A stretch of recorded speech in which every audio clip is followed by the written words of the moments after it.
रहन থেকে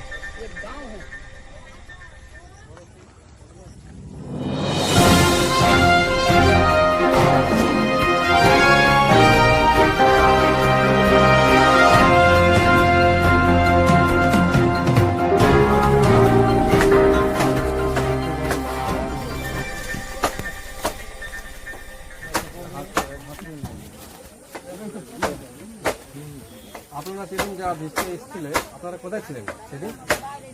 বাইরে? বাড়িতে ছিলেন, কোনো ক্ষতি হয়নি, এই সব ভেঙে বুঝলো। সরকার থেকে কিছু সাহায্য পাওনি? কোনোরকম এখন পড়ে আছে থাকার মতন, এখন কি করবো, এখন তিরপলের মধ্যে এরকম কোনোরকম করে আছে।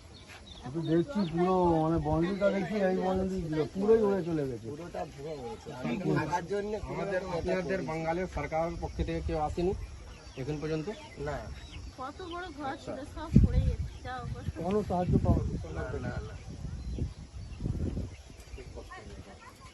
না। আমরা এখানে ডিএম সাথেও কথা বলছি, আমরা যাব, আমরা বলছি যে এই যে সব হয়েছে জানাবো, ওখানে মানুষের কাছে দাঁড়াতে হবে। সরকার ঘোষণা করেছে 20,000 টাকা পেয়েছেন। জীবন আছে মমতা ব্যানার্জি বলেছে প্রত্যেকটা ক্ষতিগ্রস্ত 20,000 টাকা করে দেবে, পাননি এখনো? আজ 15 দিন হয়ে গেল, কিছুই পাইনি।